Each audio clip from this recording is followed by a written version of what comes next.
Welcome to Unlocking California Politics. Today we are joined by Assemblymember John Harabedian, who was elected in November of 2024 and is serving his first term in the California Legislature. Assemblymember Harabedian represents the 41st District, including Pasadena, Claremont, and Sierra Madre, and stretching all the way to Hesperia. With experience as a former prosecutor and Sierra Madre mayor, he currently serves as the co-chair of the Assembly Housing Finance Select Committee, Joint Legislative Audit Committee, and is on the Insurance, Judiciary, Transportation, Energy, and Public Safety Committees. Okay, welcome, Assemblymember Harabedian. First, I'd like to congratulate you on wrapping up your first year of a very busy and productive legislative session. Assemblymember, you came from local government, serving on the Sierra Madre City Council. What's been the biggest adjustment in terms of legislating and interacting, moving from local politics to Sacramento? Yeah, well, first, thank you, Sanjay, and thank you to the California Association of Realtors for having me, and it's an honor to be here. And there's a huge difference between local government and state government. When you're a local council member, all you have to do is vote to 3.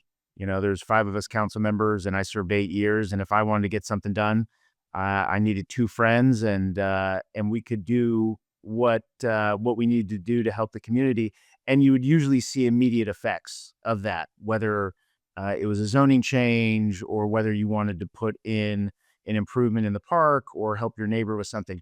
At the state level, I served with 79 other assembly members and 40 senators, and to get a piece of legislation done, it's usually a 9-month process throughout the legislative session. You got to get through committees.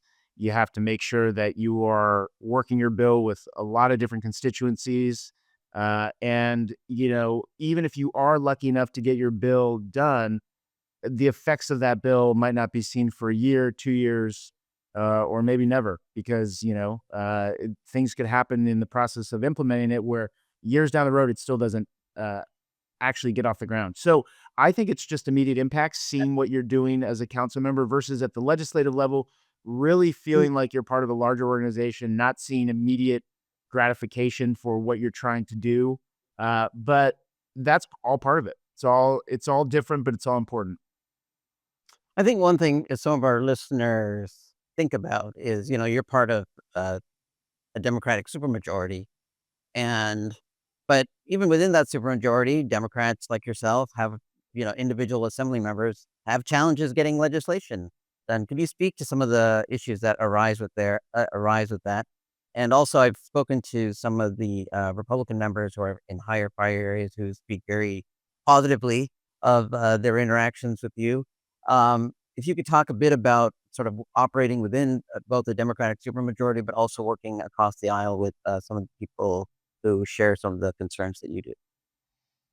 I've been fortunate enough to have folks from both the Democratic Party, which I'm a member of, and as you said, we have a supermajority. There's 60 of us in the assembly, and I've had great interactions and great support from my colleagues there on a lot of the big initiatives we were trying to do this year for wildfire victims across the board, and on other things like healthcare, energy, and getting recognition for our Middle Eastern, North African communities. That being said, I think that we also had huge amounts of support from the Republicans across the aisle. And I think there is a lot of bipartisan communication and cooperation on things that actually matter. But to your point, even being in the supermajority, it's hard to get a bill done, and it's hard to get ideas actually put into legislation. And I think that's actually a good thing. And I think it's a good thing because I think the diversity of thought and the diversity of ideas come into the arena. It comes to the committee. It comes on the legislative floor. And a lot of it doesn't survive. And it doesn't survive because maybe that idea isn't as good of an idea as you think it is. Right. There's 120 legislators. Every one of them introduces way too many bills. I mean, up to 35 bills in a 2-year session. I Right. don't know of anyone who has 35 good ideas. Frankly, most people don't have 5 good ideas. So a lot of this is really having the democratic process and that open communication and the questioning play out. And a lot of times these ideas are going to show themselves to be things that maybe the state shouldn't be doing. And I would say, just as a new legislator, I think we need to do less, not more legislating. I think we need to do more oversight and more with what we already have on the books. I don't think anyone can look at California and say we don't have enough laws. We don't have enough regulation. I think that we have too much. In some ways, a lot of what we should be doing is rolling back some of the regulation, trying to figure out how to make things more efficient. And so I think that, yeah, it's probably, even with the supermajority, a good thing that not all of our ideas become law.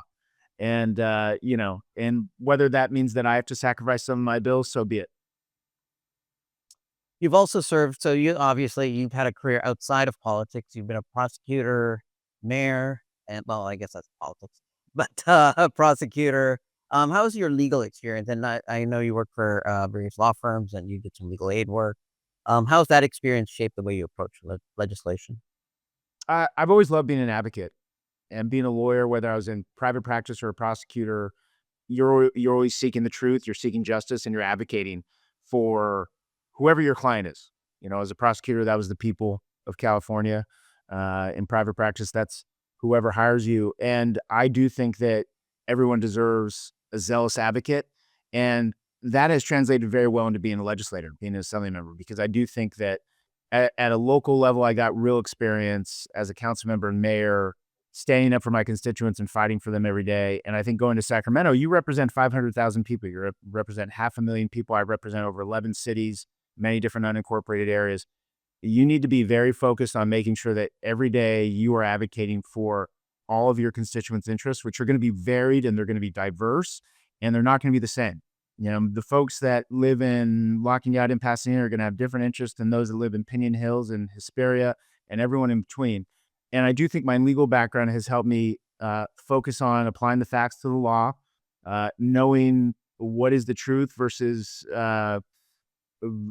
myth, and trying to focus on what actually matters. And so, I think it's a good training ground if one wants to go into the legislature. And I've found that I've had an advantage because of it.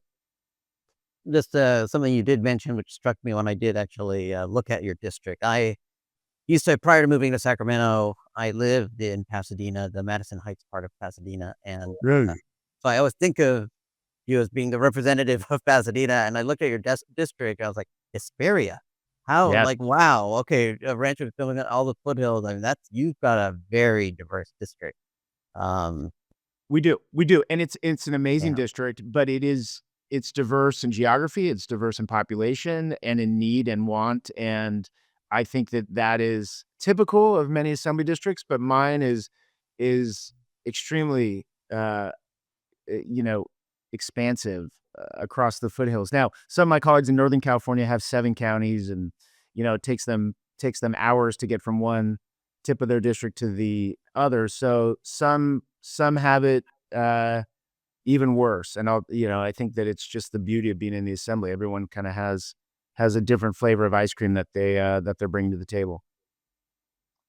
So the Eaton fire obviously devastated a significant part of your district.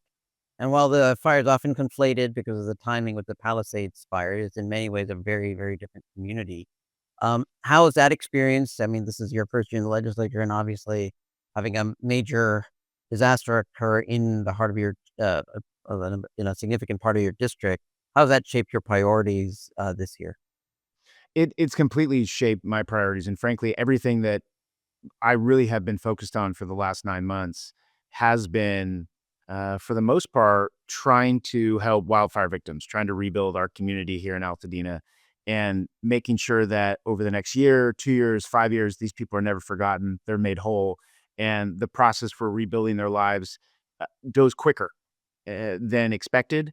And we are doing things to shore up not only the rebuilding process, but the mental and physical health of all the victims, and also things like the insurance market and the wildfire fund and all these things that need to be there for this community, but for the next unfortunate fact that there's going to probably be another wildfire or another flood. And we need to make sure that we have everything in place for the next community who goes through this. Obviously didn't have this on my bingo card. It was my second day in Sacramento when the fires hit, Right. and we had a lot of priorities and a lot of things that we wanted to do from a legislative standpoint that were obviously put on hold because most of what we were dealing with was this, catastrophic fire that was unprecedented. But I feel very privileged and, blessed to be in a position to help my community through this. I think um, everything happens in some ways for a reason. I'm a person of faith, and I do think that, I was born and raised in this community, had family members lose their homes, friends who lost everything. I feel very good that we have someone who has roots in the district, that knows exactly what we need to do to rebuild, and is going to really protect our community through this process. And so, I do feel like it's an honor to be in this position through this hard time. And it's not lost on me, every day that I do this job, that people's lives are literally on the line, waiting for Right. me to help. So Altadena is a community. I'm not sure everybody who's listening to this is aware, but it has a unique history. Um, uh, Very much the historic Black community there, which often it was there because of historic redlining and a lot of other areas. But given the time that it's going to take, even at the best of circumstances, to build homes and rebuild homes, there's been a lot of concern that many residents may elect to, sell their land and move on, maybe even leave the state potentially because, just to get to a potentially lower cost of living or lower cost of land. Um, how do you think this is going to ultimately affect the community itself? Do you think we might end up with an Altadena that's different? I mean, there's obviously any type of fire disaster, it's going to be different, but a significantly different community. What about some of those challenges? Yeah. What do you think is going to happen? I think it's something we think about and talk about every day with Altadenians and with everyone who's been affected. I think that the community, for the most part, is going to rebuild better, and we're going to see that fabric of the community right there where it was before. I think, though, realistically, not everyone is going to come back. Not everyone has the money or the time, or really at this point, the desire to come back. Some people want to move Mhm. on with their lives somewhere else, as sad as that is. And what we're trying to figure out is, how do we give people options? If people want to stay, how do we make sure that they can stay if they want to stay? If they're going through a financial, unstable time because of everything that they just went through, how can we provide them some relief? And what we've done is actually, very, very diligently tried to pass bills like our Mortgage Forbearance Act, the Mhm. Insurance Right. Payout Accrual Act, the Community Stabilization Act, AB 797. We want people to have options so that they can stay in the community that they love, that they grew up in, that they've lived here for generations. We don't want gentrification. We don't want people using this as an opportunity to invest in Altadena.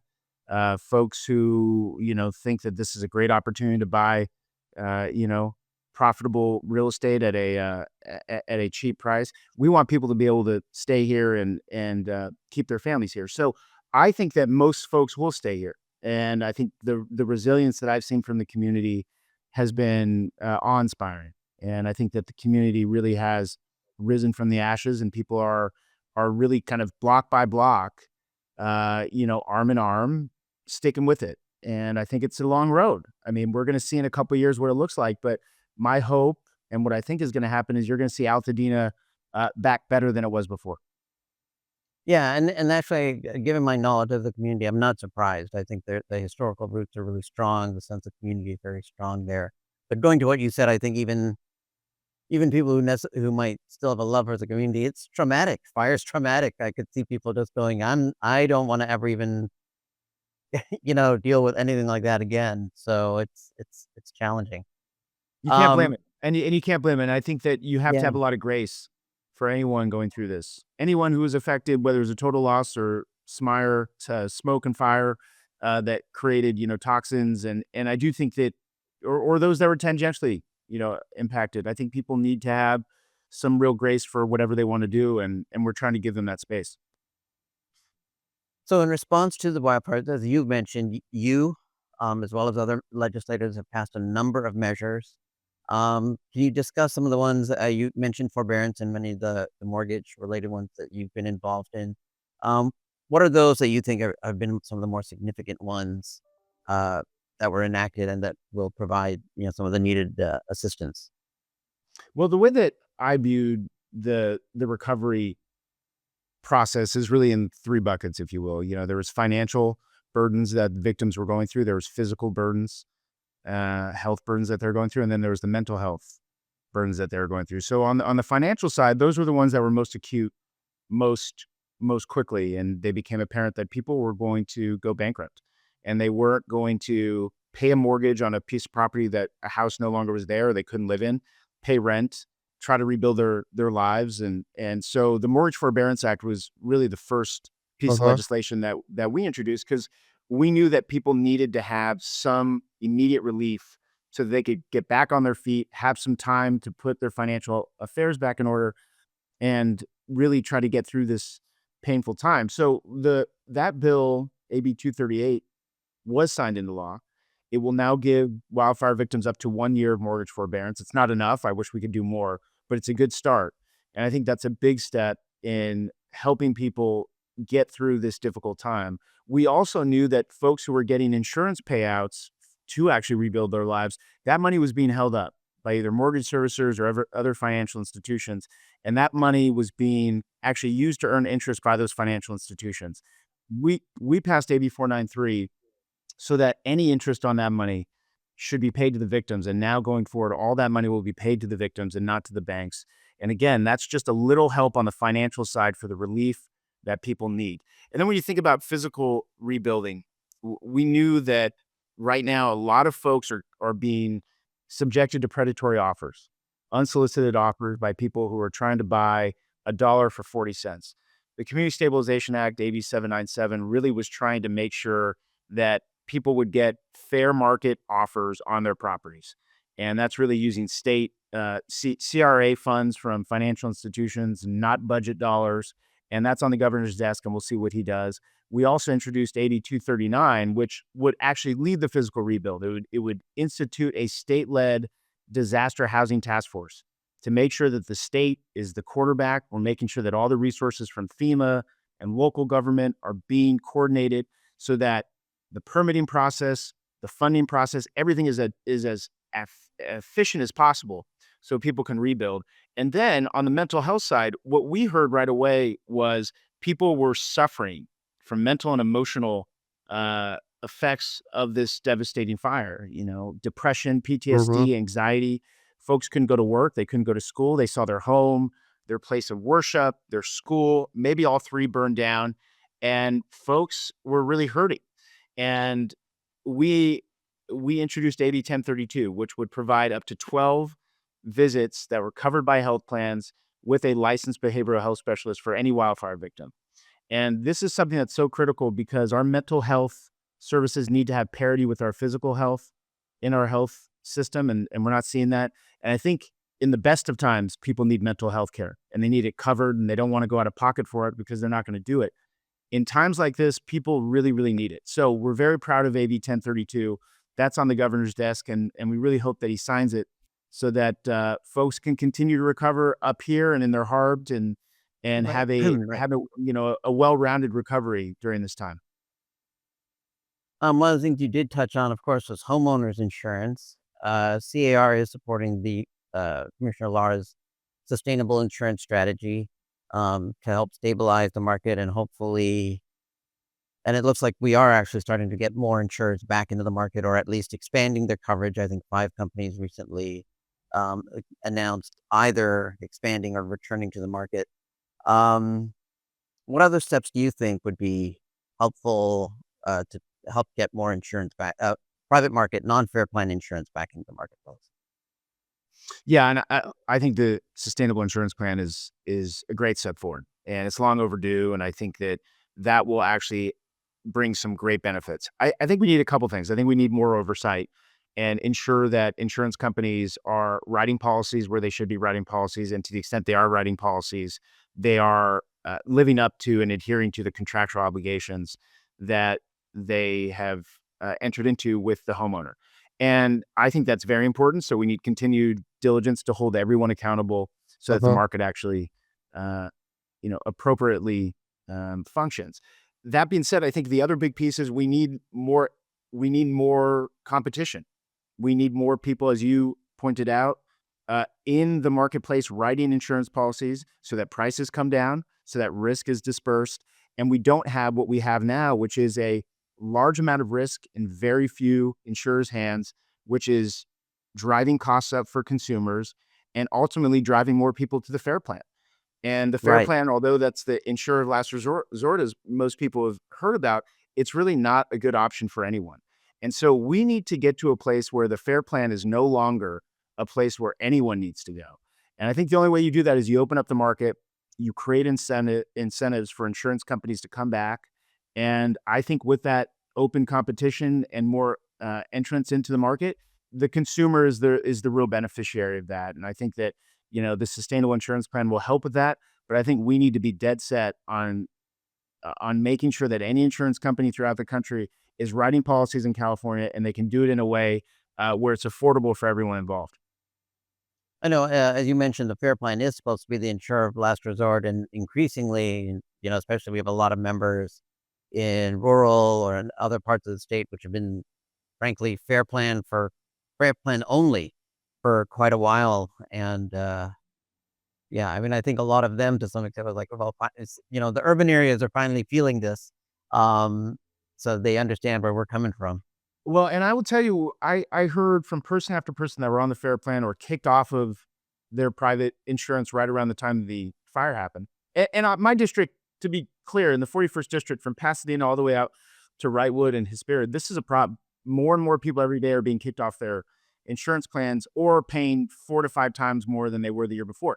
What I heard over and over again is, look, we will pay what we need to pay to get the insurance that fully covers us that we need. If we have to pay more, we'll pay more. But what we want is a real policy. We want real coverage. We don't want to pay for something that is essentially a fictitious insurance plan that doesn't actually cover us. So I think that we need to be realistic. Insurance prices are probably going to go up for at least the short term, because we need to get more policies written, and there is risk with wildfires, and people are going to probably pay more because of that heightened risk. But people need to be covered, and I think people are willing to pay a bit more if they know that they are covered for times like this when they most need it. Yeah, you actually sound like whenever I do outreaches or with our own members, I'm always like, the first step is availability. We can, and that, hopefully down the road, we then get affordability, but we need available market rate, proper, as you mentioned, proper policies, proper full blown insurance policies, back in the marketplace, and get the insurers back in. Yeah. Um, Well, and I know because, it's critical for your industry, and I think it's critical for so yeah, much of our economy.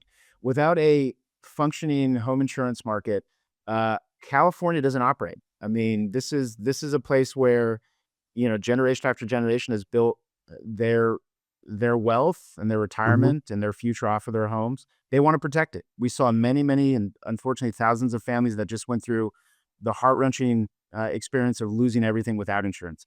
And so let's learn from these yeah. unfortunate situations and make sure it never happens again. Um, Switching areas a bit, this year also included, especially in the starting, a lot of these started in the assembly. Several bills aimed at streamlining development and helping. Many of these were sponsored by the building industry or supported by the building industry, as well as ourselves.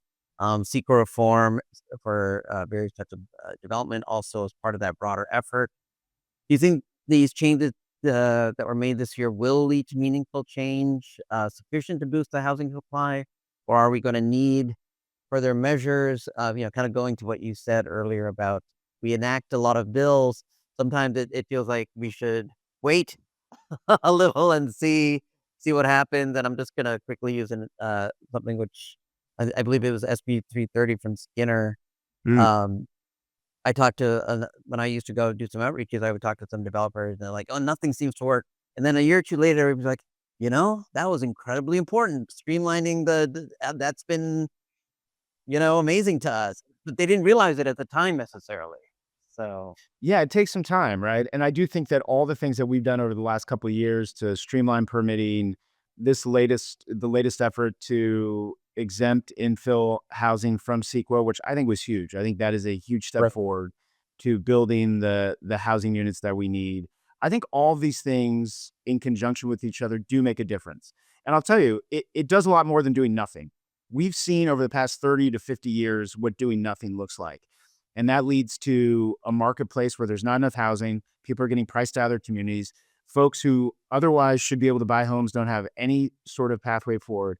And so I do think that some of these efforts that we did this last session and the session before that, um, which are huge swings. I mean, when you exempt CEQA from any project, let alone a housing project, that doesn't happen without a big fight. And I was a proud co-author of that bill, and I'm going to continue to prioritize housing because I think it's a generational fight. I think that for me and my generation, my kids and grandkids, the number one thing that we need to ensure is that they can actually live in the communities that they grow up in. And obviously, they need good education, good healthcare. But if they can't live here, then everything else is academic.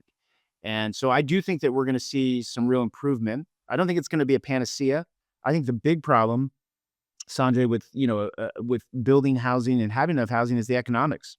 The dirt is still really expensive. And so whether we speed up approvals or speed up permitting or allow for development, it's still hard to get financing. And so as the chair of the Select Committee on Housing Affordability and Finance, what we need to figure out is how to more efficiently build housing and more inexpensively do it so that we can actually get housing for that middle tier, the middle market, middle class family that's looking for housing. Right now we have really expensive market rate and then we have affordable. And we kind of miss that middle. And I think that's one of my main priorities going forward is trying to figure out how to more effectively and more efficiently finance the building of housing so the price point is more doable for regular people. And so to me, the economics is always going to drive it. You can do all this stuff to make it easier because obviously when you make it faster to build housing, it is cheaper. But we need to actually figure out a way to build housing so that a developer or whoever wants to build it doesn't have to go to 6 to 8 different sources of financing using low income tax credits or whatever. It's just a bear. And a lot of people and story after story have showed us that a lot of people are leaving California. They're going to other states. That's Right. exactly what we don't want. Yeah, particularly as you mentioned, that missing middle. That's, I mean, despite what's often in the national media, our high end, we're still attracting the high end in Absolutely. this state. So, um, finally want to get your take on. So we have a lot of realtors who are very involved in their communities and with legislators. What works with you to get your attention? If a realtor has an issue, or maybe they want to amplify an issue that's important to us, what's the best way to talk to you, get a hold of you, your staff? What are they local? And these are people who live in your district, obviously. Oh yeah. Yeah. So I mean, I know Ryan Barrett and Kate Tolentino, Julie Bean Cosme, all the ones that are gonna be listening to this. I mean, they know they just text me or they call me. And I'm pretty responsive. And we talk all the time. And I think that our local realtors here, I'm very lucky to have a group that's so engaged and thoughtful and they have a real sense of what the community wants and needs. And they communicate that directly with me. And so, I'm a big call me on my cell phone, text me, and we can chat about it. So the realtors here are really good at that. But C.A.R's whole team is fantastic. I mean, in Sacramento, there's no one better than them. And again, Ryan down here in Pasadena is tip top. So I feel like you guys are doing a pretty good job. All right, thank you. And yeah, Ryan and I used to be in the LA office of the realtor. I was actually an attorney in the LA office prior to moving up here to Sacramento. And yeah, she and I used to work together as well.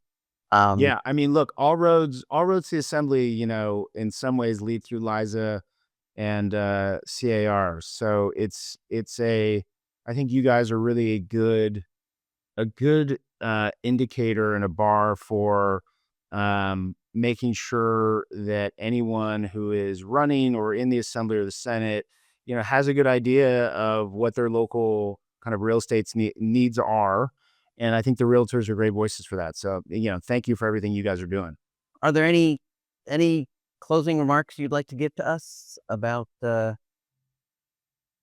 advocacy, or also just generally about what your goals are for the next year?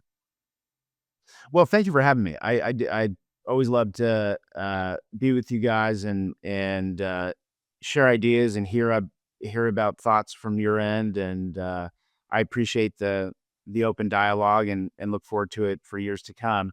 I would say keep the faith. I mean, I think that this is a team effort. We're going through some pretty trying times right now at the national level for a lot of political reasons, and here at the state level.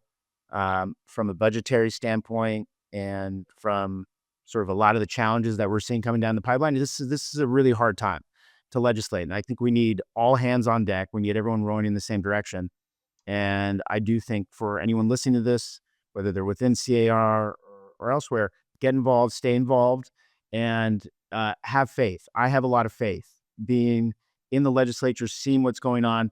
I think the results that we're going to see in the next year, 2 years, 5 years, I think people are going to have a restored and renewed sense of what California is.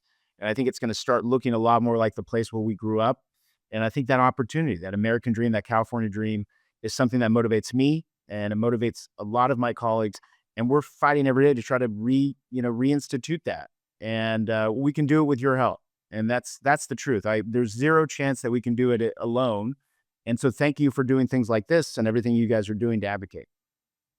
Thank you. Thank you so much for being here, Assembly Member, and perhaps we'll have you visit back again sometime to talk further. It's been a Yeah, real I would love pleasure. that. Thank Thank you, you. Sanjay. Today we're joined by Senator Sasha Pérez, who represents the 25th District, which includes Pasadena, Alhambra, Glendale, and the San Gabriel Valley. Now in the second year of her first term in the California State Senate, Senator Perez chairs the Senate Education Committee and is chair of Budget Subcommittee 1. She's been deeply engaged in some of the more pressing issues that are facing California and especially her community, where the Altadena Eaton fires occurred. Insurance accountability, housing affordability, and resilient community building. Senator Perez, welcome to the podcast. Senator Perez, you're now in the second year of your first term. You've had a lot of experience here, and you come from a background, a local government background. Can you tell me how that's informed your work on the state level? Sure. And, I appreciate being here and being a part of your show. Um I did come from local government. I was the mayor of the city of Alhambra Mhm. and was very proud to be able to represent a city that is my hometown. It was very personal to me and incredibly valuable. It has informed so much of the work that I do up here in the state legislature.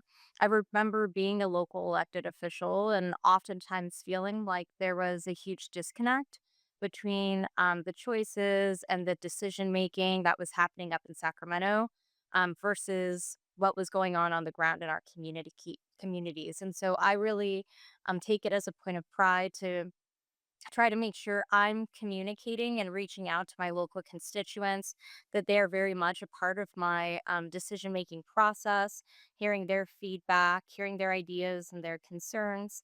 And in addition to that, I think being in local government really gives you a bird's eye view into the issues that matter to most to people outside of politics.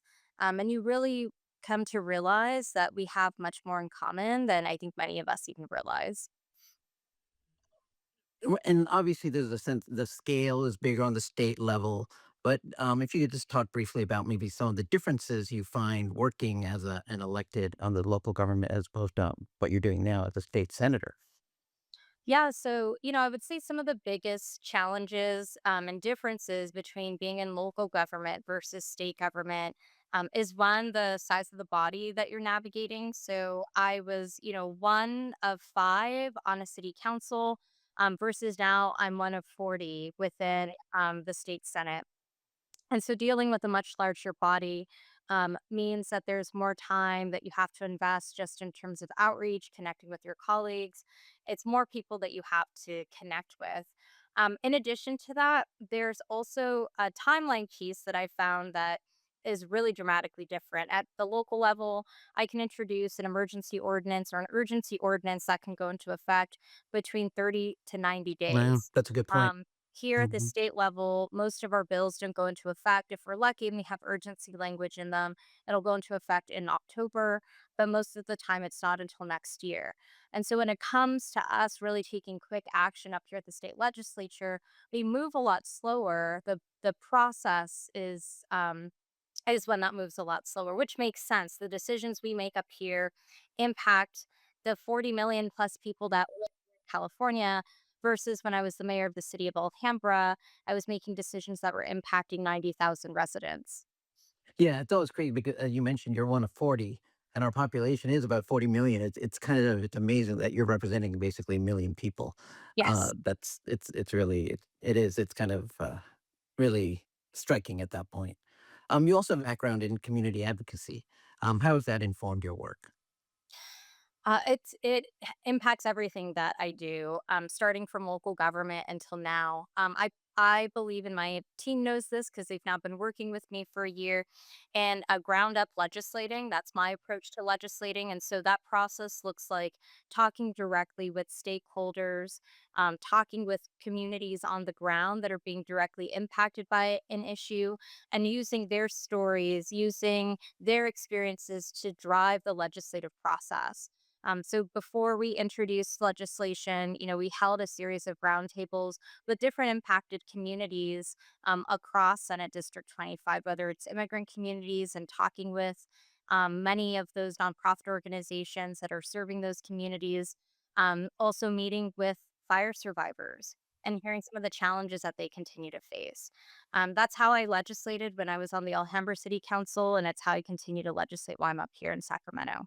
And of course, you just mentioned the fires. I mean, you really did sort of basically have to hit the ground running in terms of your community being so affected by the fires. Over the past year, how has that impact your priorities as a legislator and your work as a legislator? Well, I think that it will continue to impact my work for the rest of the time I serve in office, to be perfectly honest with you.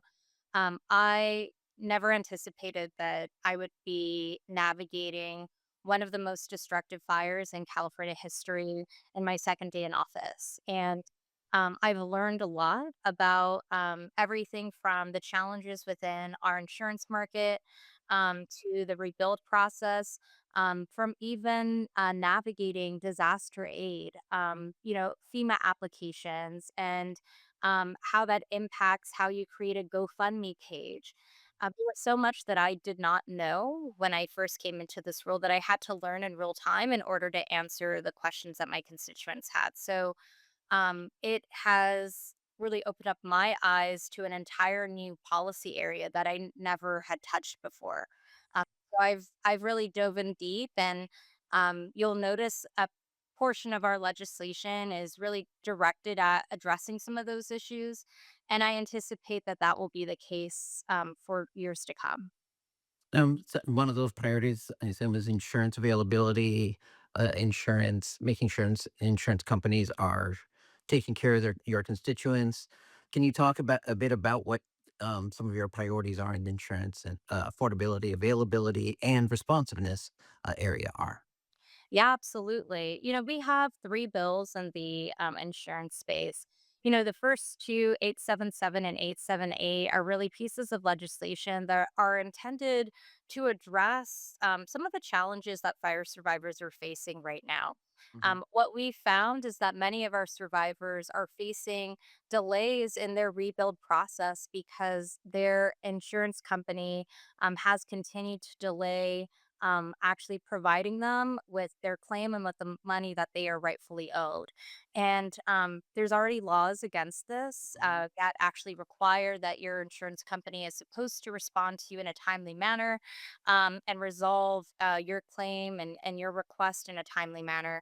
But we have found in so many cases, hundreds of cases that my office has worked on, that that is not the case. And there are no penalties when insurance companies do not follow the law. And so what we've introduced is a bill to make it so that there is a 20% penalty when we find that there has been delays that are unjustified by insurance companies, because we know that has a direct impact on fire survivors' ability to rebuild. In addition to that, we also introduced a bill to require that loss estimates be provided to insurance customers. Right now, that is not something that's required. And so, when you as a customer will go to request the loss estimate to see why your offer is so low, the insurance company does not have to provide it to you. Um, Both of these bills are modeled off of legislation that has been introduced in both Texas as well as Florida. And so we're really excited, to be bringing these forward. We think they're both common sense pieces of Hmm. legislation, and feel really strongly about them. Do you think the legislature should be taking a bigger role in helping make insurance more available as well. Wh- Yes, absolutely. And look, I think that needs to involve industry too. And we need to Mhm. all sit at the table and come to a common solution around this. I think one of the things that I've been really contending with, right? I've grown up in the San Gabriel Valley my Mhm. entire life, so I have family who lives in Altadena. Right. I have family who went through the smoke and ash remediation process. I have family in Sierra Madre, Mhm. throughout parts of Alhambra. And so many of my family members are now asking me about whether or not their insurance is going to be canceled. I have friends asking me if they go through the rebuild process, if they are even going to be able to get insurance for their homes. And not being able to provide them with a confident answer Mhm. certainly does not make me feel good. And, I do believe it is my job and my responsibility, as well as the legislature's responsibility, to be able to deliver on that promise. And I think what that looks like is, sitting down with the insurance industry and figuring out how we can insure homes if folks are willing to make the investment in hardening their homes, right? We know that hardening takes thousands of dollars. Mhm. A huge investment for a homeowner. And they are doing that in order to reduce that fire risk. And we know that when not just a single homeowner, but when an entire neighborhood makes that investment into hardening their homes, that it reduces the overall fire risk for that neighborhood. And I think in order to do that, we don't just need to offer grants, which the state is already doing. We need to tell people that they are going to be able to receive homeowners insurance, because if not, they are questioning why they should make the investment. And so we have a bill, SB 1076, to do just that. There's been lots of conversation around this for years. This is actually the fourth time that this bill's been introduced. And so we really need to move the needle on this issue. It is the big question that people across the state of California, from NorCal to SoCal to the Central Valley, are asking us. How am I going to have homeowners insurance? And if I make the big investment in home hardening, how do I know that my homeowners insurance provider is going to come back and offer me a plan? With respect to mitigation efforts, which I think everybody acknowledges kind of central to basically at some point to help stabilize our market, to even allow insurance is, yeah, exactly, some sort of hardening. How are you finding within the community in terms of the rebuild? Are the rebuild efforts then usually coming with that recognition that building new homes to those kind of standards? Is that what you're seeing, or is that something that cost is affecting? Are the insurance companies demanding it? Just basically, what are you seeing in the community? I'll be honest with you. I have had many conversations with homeowners saying, I'm not able to afford this. I'm not able to afford the hardening that is required or that I need to do in order to harden my home. And in addition to that, if there's no guarantee of homeowners insurance, why should I make that investment? I mean, that is something that I've heard from Hmm. many homeowners and many fire survivors across Altadena and the Palisades. And that's a real question that they have to contend with. And because of that, there are folks that are choosing to either move elsewhere, or, it is giving them pause as they consider going through the rebuild process. In addition to that, because we don't have any sort of requirements around hardening, bringing back insurers, right? We've not established what are the best hardening investments for a homeowner and what's actually going to lead to the most amount of fire mitigation for the least cost. And I think that is a process that we need the Department of Insurance to go through, is to define what those requirements need to look like. And so that's part of what our bill does as well, because we need to provide recommendations to homeowners. As I've discovered, there are so many folks that work in this space, so many different companies, with so many different products that they're offering, that they're telling homeowners are going to be the thing that will save their fire from a home. And we need to define what that actually is, right? Beyond all of the advertisements that folks are receiving. This is what is going to best harden your home. And this is actually what is going to bring homeowners insurance back to you, and how you'll be able to have homeowners insurance for your home. Yeah, and I think for people also who don't necessarily live in these fire affected areas or high fire districts, I mean, I think sometimes they don't realize the costs are not how almost everything's expensive. Cutting down a tree is expensive, is really expensive. That was when I first sort of became more involved in this in this area. That was something that hit me a lot. Was the kind of expenses. Everything's expensive connected to this.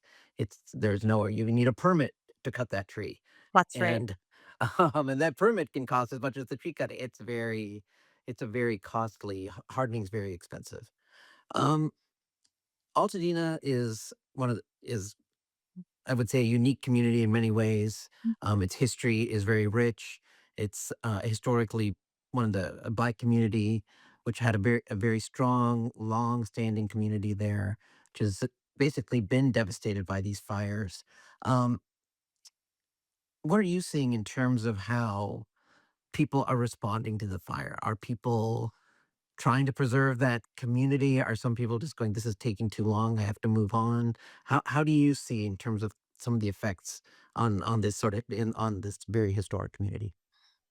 I I I see so much resiliency in Altadena. I mean, it is absolutely incredible to see community activists and community advocates really be vocal about the importance of protecting Altadena's diversity and its unique community resources. I Mhm. mean, there's really a desire by community leaders across the board to make sure that we're having a recovery that's focused on equity. And what does that look like? That means ensuring that, our folks who are low income or very low income have an opportunity to return because there's affordable housing that's available to them. That means that, our Black homeowners and our Latino homeowners are being connected with groups and with organizations who can provide them with financial assistance, that the state is providing financial assistance when necessary so that these folks are able to rebuild. I mean, there is really so much advocacy around this particular issue. It's also the reason why, if you drive through Altadena, you'll see homes with signs in front of them that say Altadena not for sale. This Right. has kind of been a rallying cry by community members that have pointed out that there's been a large number of corporations that have purchased homes that have gone for sale. And there's real concern by community members that if something isn't done to try to curtail this and investments aren't made into our Black and Brown communities, that we won't see that same level of diversity of not just um, ethnic diversity and cultural diversity, but really economic diversity. And I think that that's something that my constituents want to preserve more than anything. Is that basically the community which Altadena was of as you said, both income diverse and ethnically diverse. Yeah, as it said, it is I used to live in Pasadena, and so I'm familiar with the community. Um, Beyond wildfire recovery, which clearly will dominate your your term in office, what are some of the other priorities that you have? Well, I would say, beyond that, I recognize that we are also in a very kind of rare and unique moment in history. And as a Latina woman, I, see what is happening in our communities throughout California and beyond Mhm, with the federal government and many of their targeted attacks towards not just immigrant communities, but Latinos as well as, just Black and Brown folks in mhm, general. It's been highly disturbing to watch, and so much of our work has focused on protecting civil liberties and protecting civil rights, um, and that's really become a core focus for us. One of the most, I think, frustrating and kind of painful things to experience was having gone through the loss of losing Altadena, going through the mhm, fires, and then a few months later, experiencing ice raids, so close to the burn scar, having an ice raid occur at a bus stop where you had day laborers, waiting to travel up to Altadena to do work that day. And mhm. it's been really painful. for our community to feel like we've been hit by two real disasters, right? The first being this fire, and the second being these targeted attacks by the federal government. And so we have been very vocal and have passed a number of legislation to make sure that there is transparency when these things occur, to make sure that we are holding the federal government accountable, and that we are protecting our immigrant communities more than anything. And so it's been very unique and challenging times for Hmm. Altadena, Pasadena, and really the San Gabriel Valley at large. Right. And that impacts not just work we do legislatively; it also impacts events that we host. I mean, we just held a Know Your Rights event this past Hmm. weekend, and so it is a very huge priority to my entire region. No, it's amazing, and what you were just saying about holding Know Your Rights events, it was interesting. With the recent deployment of ICE to the airports, there was on USA Today, of all sites, they had a whole thing about what are your rights in an airport, as all that. And it's interesting that it's reached everywhere, even beyond the immediate communities. It's sort of everybody's much more aware of this. As you mentioned, fires, the changes that have happened in Washington that affect California. So let's shift to hopefully a slightly brighter topic, which is homeownership. We thank you for supporting the California Dream for All, and we're just wondering about if you could talk about the importance of homeownership to you, your family, your constituents. Yeah, absolutely. I mean, look, I think the Dream for All program is honestly, it's such an impactful program because it provides the opportunity for folks that have never been homeowners before, some the first in their family to ever even purchase a home, to be able to realize that dream, right? And to purchase their first home, which is such a huge opportunity for just building generational wealth for a family, and can just be really an economic driver for so many. I but have been very, supportive of that program and encouraging our constituents to Mhm. apply because you understand how critical and important it is. And honestly, I think there are few things that open up your eyes to what matters most than going through something as devastating as a Mhm. fire. Um, Right.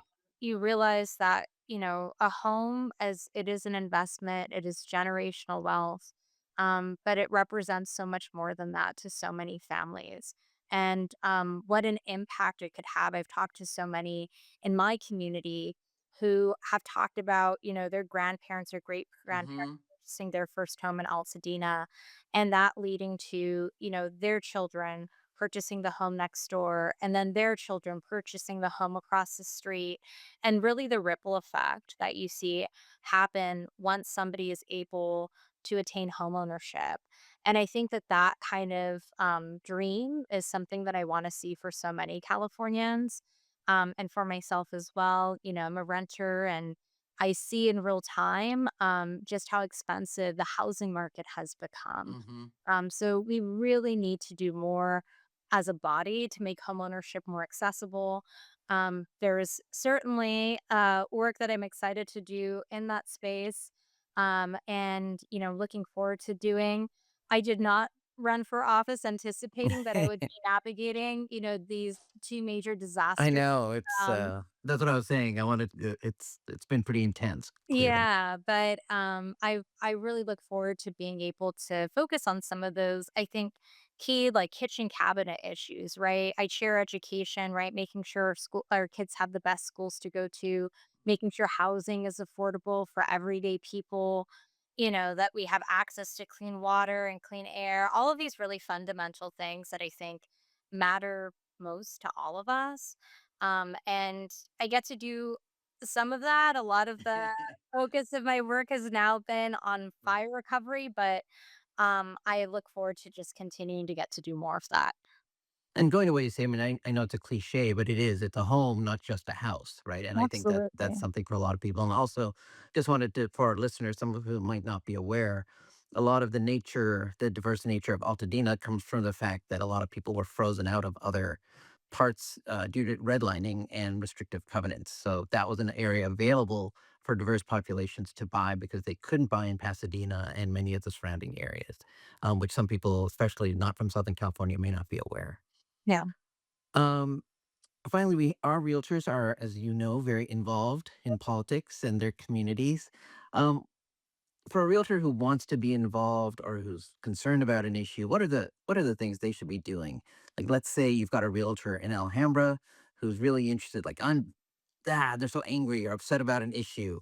What should they be doing? I mean, obviously as a group we're organized, the ones who, but what are the good things that realtors should be doing to get involved when they have an issue that's of concern to them? Well, I would recommend reaching out to your local elected official, like first and foremost, and letting them know what your issue is and the ideas that you have for resolving that issue. Or sometimes you might not have an idea, you might just want to flag a concern. And that's totally fine as well. Sometimes just pointing out that there's a problem will lead my office and my team to start investigating how we resolve that. I work very closely with my realtor Mhm. associations that are throughout the San Gabriel Valley. I will tell you the Pasadena realtors did such an incredible job of stepping up and helping to identify available housing for fire survivors after disaster had struck. And it was really incredible to watch them jump into action and so many of their members who are realtors that have talked with me about everything from housing issues to tenant issues, and the ideas that they share with me really helped to inform my decision making, up here in the capital. And so it's so valuable, and I think people need to know that too. Your ideas and your feedback have a really big impact on all of us, and I really try to take a lot of time to hear from various stakeholders to help to inform whether it's voting or budgetary processes, as do I think many legislators. Thank you. Thank you for appearing on the podcast today. This has been a great discussion. And as I said, you've had a very intense term, starting, as you said, on the second day that you got here. Um, and, Godspeed on the work you're doing. And thank you again for appearing. Thank you. Thanks so much. Thank you.